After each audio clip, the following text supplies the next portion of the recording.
جمی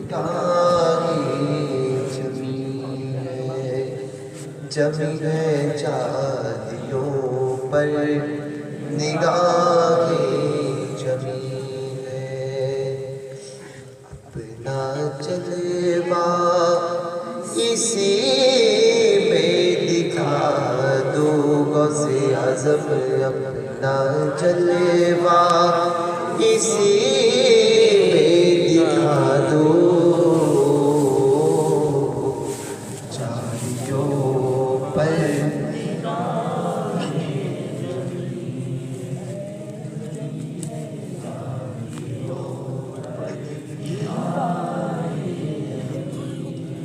غوث الاعظم ہو غوث الورا ہو،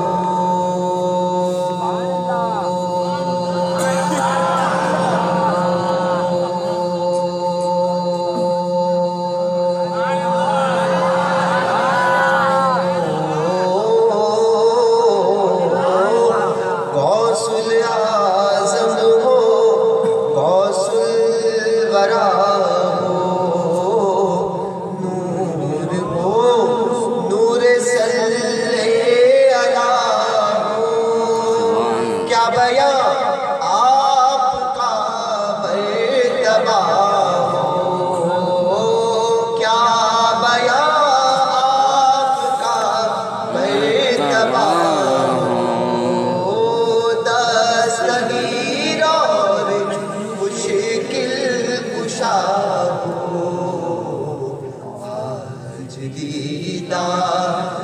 اپنا کرا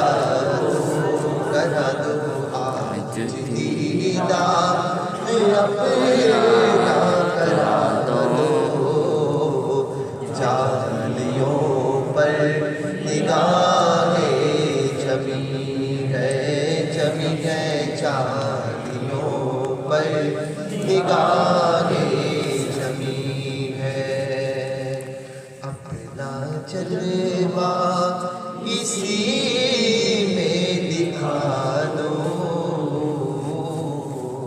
چاندیوں پر نگاہیں جمی ہے چاندیوں پر نگاہیں جمی ہے، اور ہر ولی آپ کے زیر پاؤں ہے،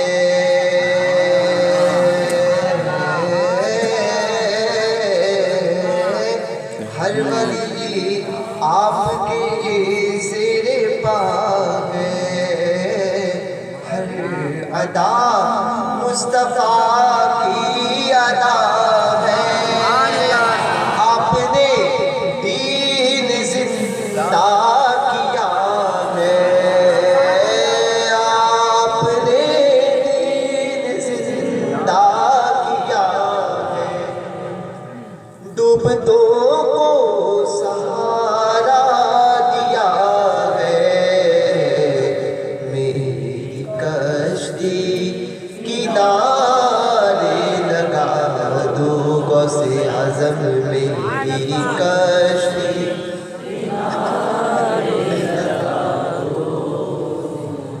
چاندیوں پر نگاہیں جمی ہے چاندیوں پر نگاہیں جمی ہے، اپنا جلوہ اسی شب دکھا دو، چاندیوں پر نگاہیں جمی ہے، اور سن رہے ہیں وہ فریاد میری،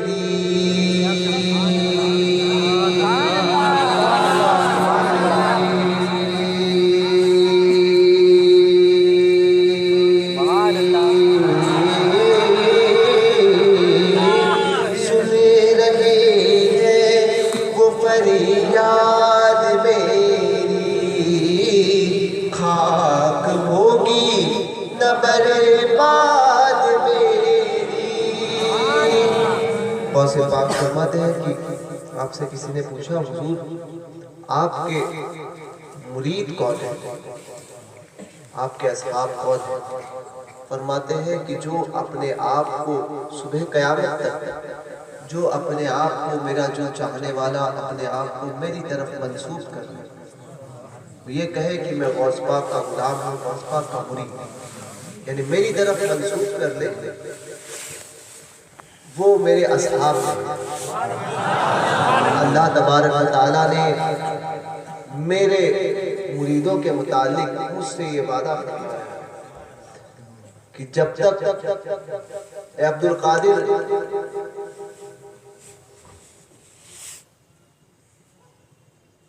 تمہارا ہر اصحاب جنت میں جائے گا۔ آپ سے پوچھا کہ حضور آپ کے اصحاب کون ہیں؟ فرمایا جس نے اپنے آپ کو صبح قیامت تک اپنے آپ کو میری طرف منسوب کر دیا، وہ میرے اصحاب میں سے۔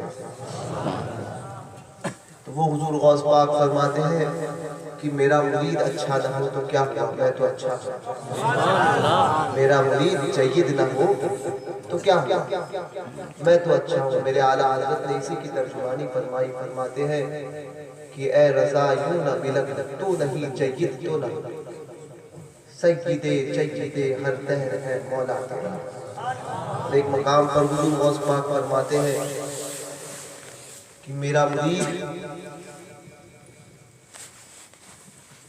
چاہے مشرق میں رہے اور میں مغرب میں، جہاں سے وہ مجھے آواز دے گا وہیں سے اس کی مدد فرماؤں گا۔ میرے مریدوں پر میرا ہاتھ ایسا ہے جیسے زمین کے اوپر آسمان۔ یہ حضور غوث پاک رضی اللہ تبارک و تعالیٰ عنہ کی شان ہے۔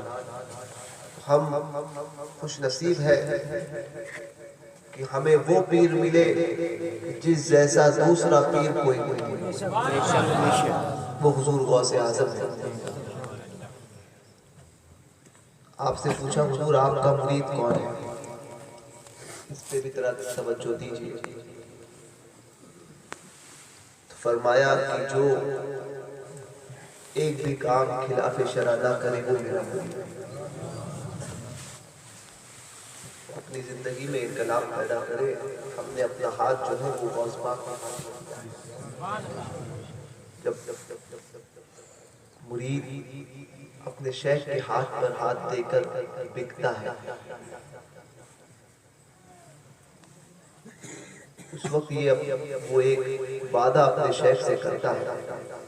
دراصل وہ وعدہ اللہ اس کے رسول کی ذات سے ہوتا ہے۔ وہ عہد کرتا ہے کہ میں توبہ کرتا ہوں اپنے گناہوں سے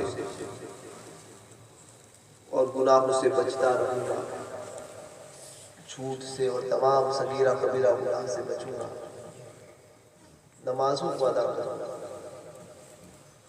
یہ توبہ کرنے کے بعد میں کچھ وعدے کرنے کے بعد میں وہ یہ کہتا ہے کہ میں نے اپنا ہاتھ حضور غوث پاک کے ہاتھ میں دیا۔ تو یہ ہاتھ ہم نے غوث پاک کے ہاتھ میں دیا، اس وقت ہم نے ایک وعدہ کیا۔ یہاں ہم اپنے شیخ کے ہاتھ پر ہاتھ دیتے ہیں، وعدہ کرتے ہیں، اور اس کے بعد جب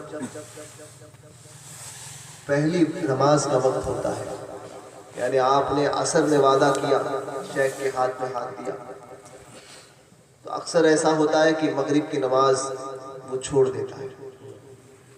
یاد رکھیں آپ نے اپنے شیخ کے دامن سے لگ کر جو توبہ کی، اس کا دامن تھام کر جو توبہ کی، وہ توبہ در اصل حضور غوث پاک کے دست پاک پہ کی۔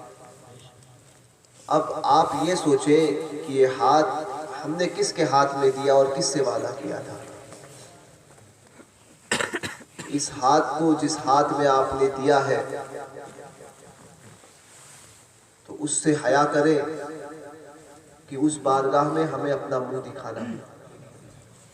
اسی لیے خاص طور پر فرقہ باطلہ کہ آپ نے اپنے شیخ کے ہاتھ پر ہاتھ دیا تھا، تب یہ کہا تھا کہ بد مذہبوں سے بچتا رہوں گا، اور آج ہماری جماعت میں وہ لوگ بھی موجود ہیں جو یہاں مسلک اعلیٰ حضرت کا نعرہ بھی لگاتے ہیں اور بعد میں وہابی دیوبندیوں کے ساتھ میں رشتہ داریاں بھی کرتے ہیں.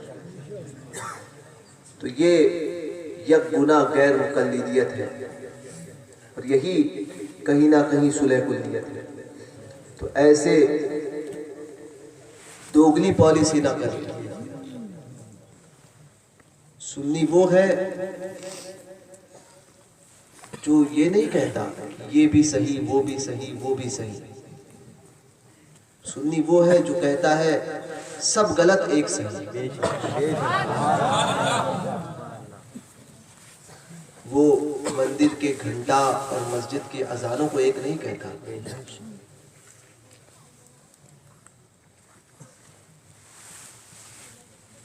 سنی وہ ہوتا ہے جو کسی سے ڈرتا نہیں اور وہ یہ کہتا ہے کہ انہیں جانا انہیں مانا نہ رکھا غیر سے کام للہ الحمد میں دنیا سے مسلمان گیا.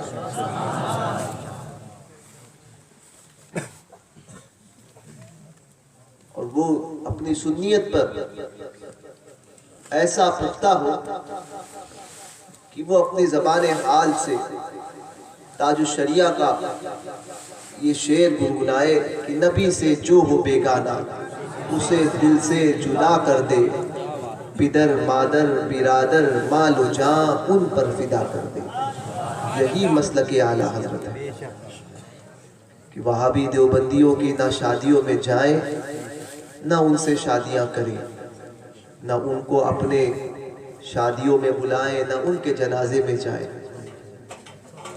نہ اپنے جنازوں میں انہیں آنے دیں. وہ سنی مصلحت عقیدے کے معاملے میں نہیں دیکھی جاتی.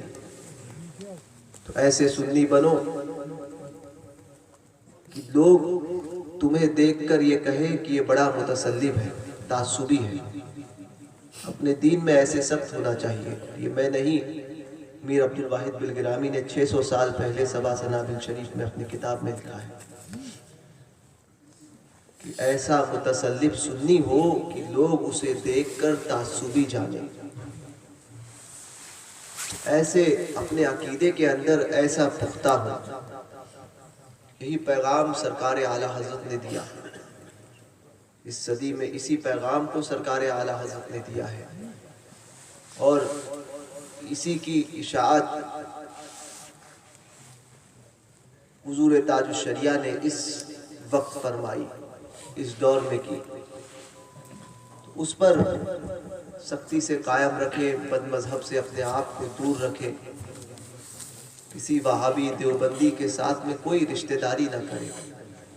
ابھی سید صاحب نے فرمایا نا کہ ہماری زندگی مختصر ہو چکی ہے. 60 سال کی زندگی ایک اپروکسیمیٹلی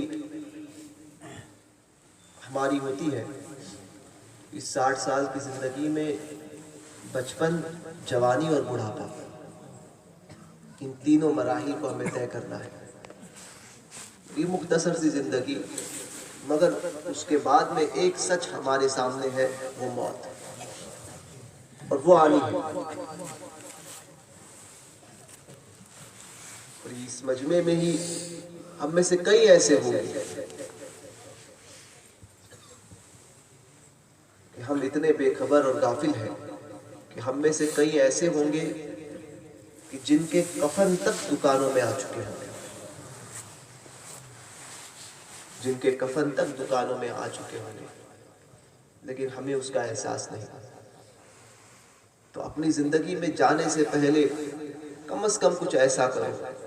یاد رکھنا، عمل میں اگر کمی رہی تو رب کی بارگاہ سے امید ہے کہ اللہ تبارک و تعالی معاف فرما دے، لیکن عقیدے میں کمی کسی حال میں معاف نہیں ہے.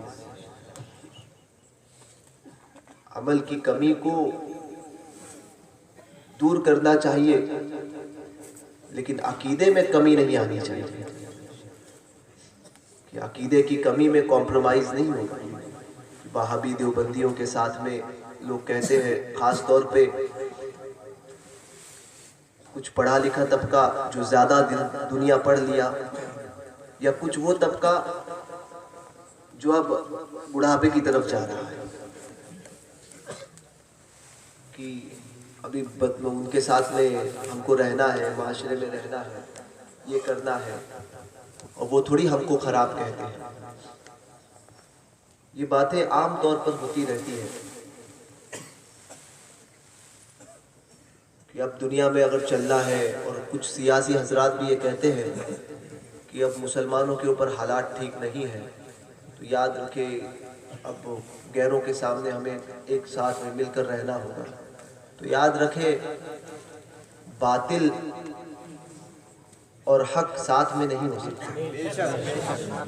ایک بات ضرور یاد رکھیں کہ جو حضور صلی اللہ علیہ وسلم کی بارگاہ کا وفادار نہ ہو سکا، وہ دنیا میں کسی کا وفادار نہیں۔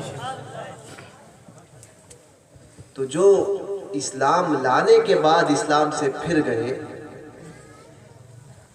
ان سے آپ وفا کی امید کرتے ہو، تو یہی آپ کی سب سے بڑی بے وقوفی ہے کہ ان کے ساتھ میں آپ وفا کی امید رکھتے ہو کہ جس نے اپنے نبی سے وفا نہ کی۔ اس لیے بد مذہبوں کے ساتھ میں، اور یاد رکھے مسلمانوں کو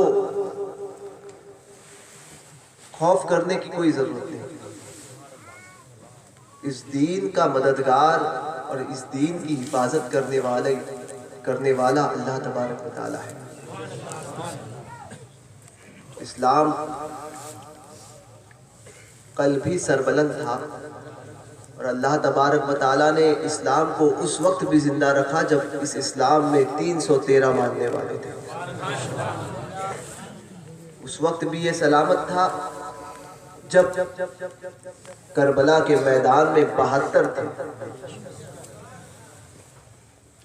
یہ دین جب 313 میں اس دین کی حفاظت اللہ تبارک و تعالیٰ نے فرمائی، تو اب تو کروڑوں ہیں۔ تو اس فکر کو چھوڑ دے کہ کوئی آیا ہے وہ ہمیں اس ہندوستان سے نکال دے گا، یا فلاں کی حکومت ہے، نہ فلاں کی حکومت ہے۔ حکومت سرکار غریب نواز کی اس ہندوستان میں ہے۔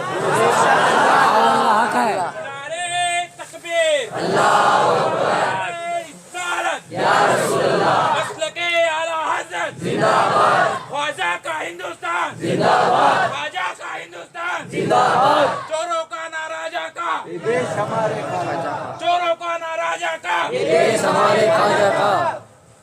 یہ غریب نواز رضی اللہ تعالیٰ عنہ کا ہندوستان ہے۔ اس لیے جو حضور سید العلماء کا وہ واقعہ یاد آتا ہے کہ حضور سید العلماء رحمۃ اللہ تعالیٰ علیہ غالباً 1965 میں بیت المقدس کا جو معاملہ پیش آیا تھا، تو ساری دنیا میں اس کے خلاف احتجاج ہوئے تھے۔ حضور سید العلماء سید شاہ علیہ مصطفیٰ مہرانوی رحمۃ اللہ تعالیٰ علیہ اس وقت بھوریوں کا ملا سید العلماء کی بارگاہ میں پہنچا۔ اس نے کہا کہ حضور، میں چاہتا ہوں 1.5 لاکھ مسلمانوں کی قیادت مجھے دی گئی ہے، میں چاہتا ہوں کہ آپ اس کی قیادت فرمائیں، احتجاجی ریلی میں آپ اس کی جو ہے آپ کی قیادت میں جلوس نکلے۔ حضور سید العلماء نے اس سے کہا تھا کہ ہمیں آپ کے ساتھ میں ریلیاں نکالنے کی کوئی ضرورت نہیں ہے، ہم کل بھی تنہا تھے تب بھی سب پر بھاری تھے، آج تنہا ہے تب بھی سب پر بھاری ہے، کل تنہا رہیں گے تب بھی سب پر بھاری رہیں گے۔ ہمیں اپنے حق کو تمہارے ساتھ ملا کر اسے داغدار نہیں کرنا ہے۔ آل مصطفیٰ کو اگر جلوس نکالنا ہوگا تو آل مصطفیٰ سنیوں کا، خالص سنیوں کا جلوس نکالے گا، مگر کسی بد مذہب کے ساتھ میں مل کر آل مصطفیٰ اپنے آپ کو داغدار نہیں کرے گا، سنیت کو بدنام نہیں کرے گا۔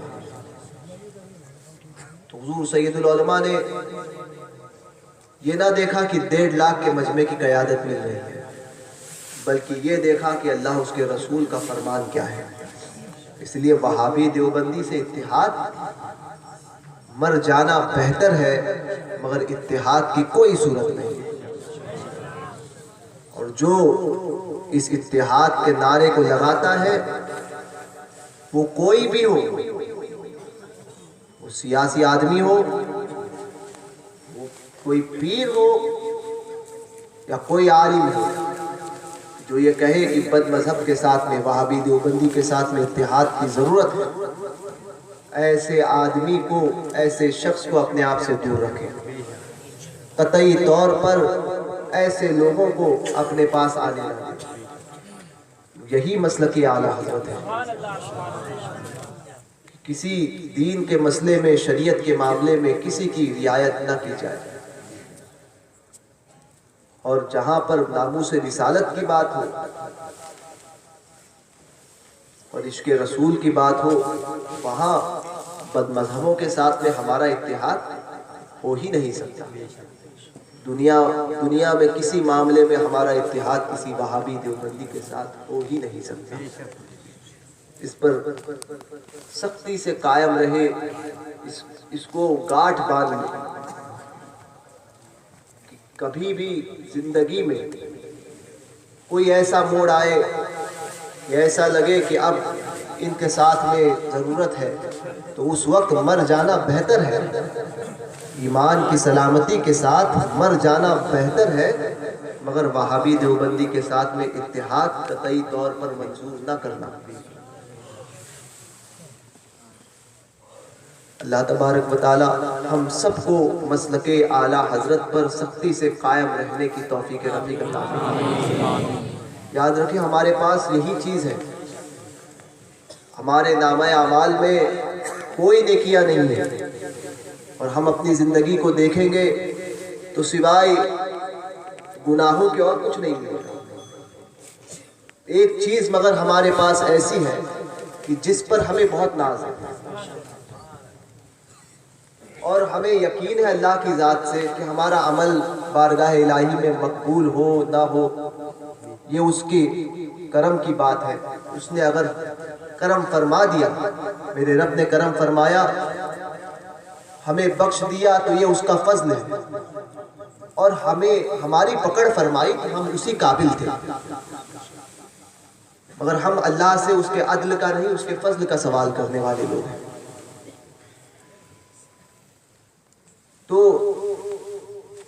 ہمارے پاس کوئی چیز نہیں ہے، نہ ہمیں اپنی نمازوں پہ فخر ہے، نہ ہمیں اپنے روزوں پر، زکوٰۃ پر یا اپنے نیک اعمال پر کوئی فخر ہے، اور اس کے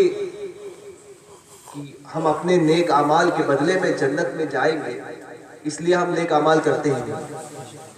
ہمیں اگر امید ہے کہ ایک عمل ہمارا ایسا ہے کہ جو انشاءاللہ اللہ کی ذات سے امید ہے کہ اللہ تبارک و تعالیٰ اس عمل کے ذریعے ہماری بخشش ضرور بضرور فرمائے گا، وہ عمل یہ ہے کہ ہم اپنے سرکاروں کی بارگاہ کے وفادار ہیں۔ ہمارے خمیر میں وفاداری ہے اپنے بزرگوں کی بارگاہ کی۔ ہم اللہ اس کے رسول کے وفادار ہیں، ہم وفادار ہیں ان کے جو اللہ اس کے رسول کی بارگاہ کے محبوب ہیں، اور اس غلامی پر ہمیں ناز ہے کہ اللہ تبارک و تعالیٰ اس سرکاروں کی اس غلامی کے صدقے میں ہماری بخشش ضرور فرمائے گا، تو اس کو کبھی داغدار نہ ہونے گا۔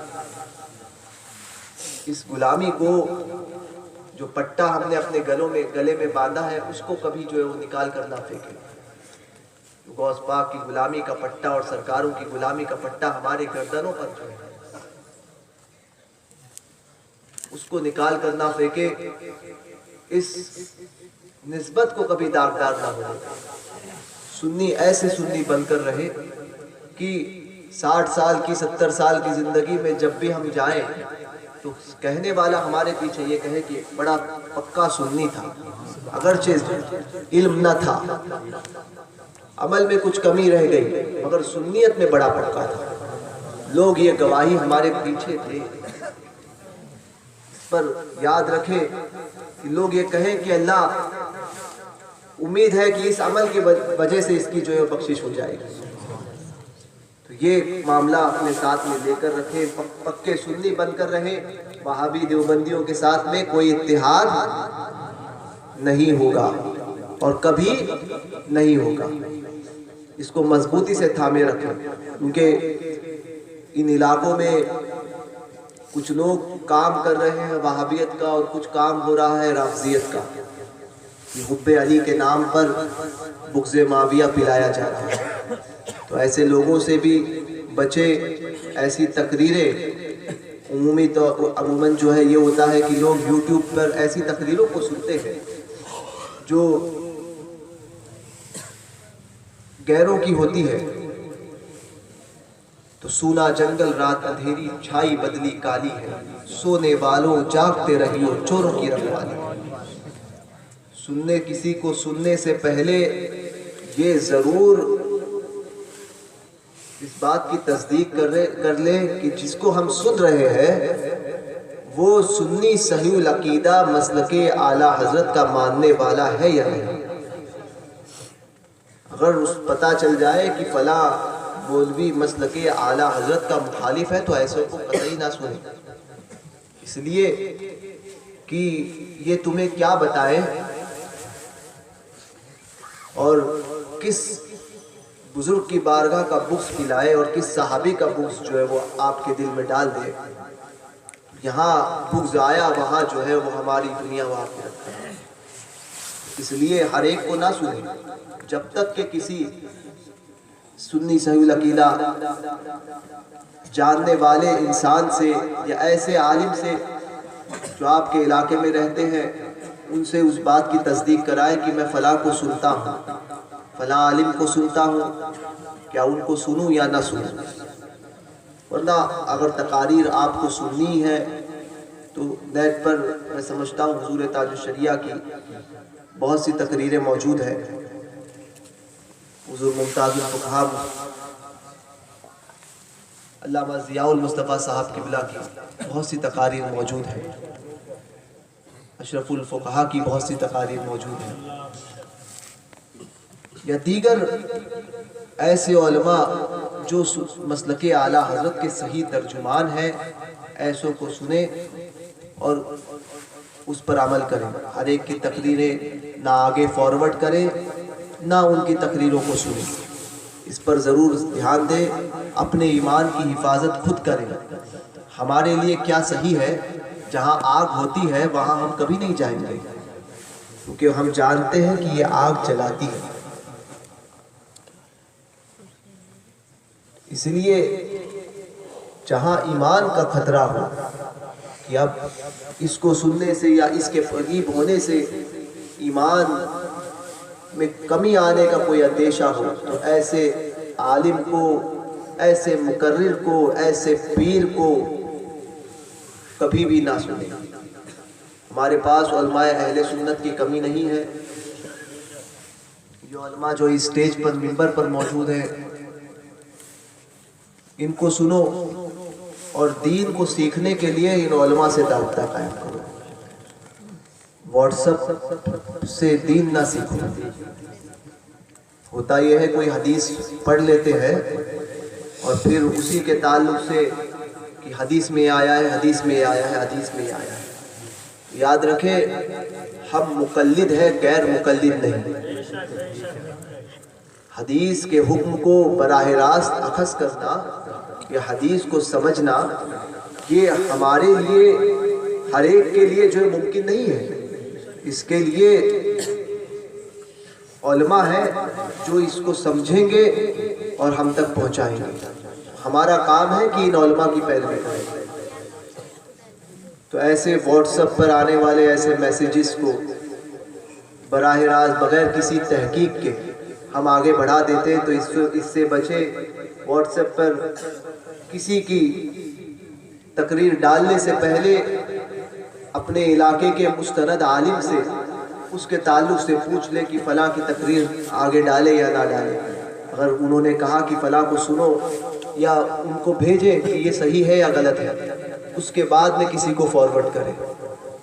ہر ایک کو آگے نہ بڑھائے. اپنے ایمان کی حفاظت ہمیں خود کو کرنی ہے. اب وہ کیسے کرنی ہے اس کے ذمہ دار آپ خود ہیں. ہم آپ کو سمجھا سکتے ہیں, عمل کرنا نہ کرنا یہ آپ کا کام ہے. ہمارا کام ہے بتانا کہ فلاں چور ہے, اب اس سے کیسے بچنا ہے یہ آپ کو. اس پر مضبوطی سے قائم رہے. مسلک کا سودا کسی حال میں نہ کرے. مسلک اعلیٰ حضرت کا سودا کسی حال میں نہ کرے. ہمارے بزرگوں نے جو دیا ہے اس پر جو ہے مضبوطی سے قائم رہے. ہمارے بزرگان دین, ہمارے وہ اولیاء کاملین جو اس دنیا سے تشریف لے گئے, اپنی قبروں میں آرام فرما ہے. اس دور میں چاہے وہ حضور تاج الشریعہ ہو, حضور مفتی اعظم ہو, اشرف الفقہا ہو, اب وہ اس دنیا میں نہ رہے. حیات ظاہری کے ساتھ قبر میں آج بھی ہمارے یہ بزرگان دین زندہ ہے.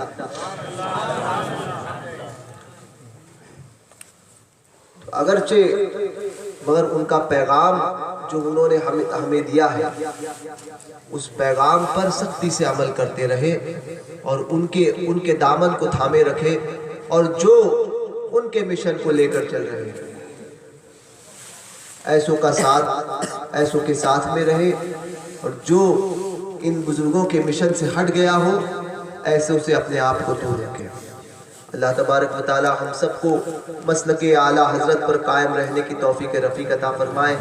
اسی پر زندہ رکھے, اسی میں زندہ رکھے اور اسی میں موت نصیب فرمائے. السلام علیکم ورحمۃ اللہ وبرکاتہ.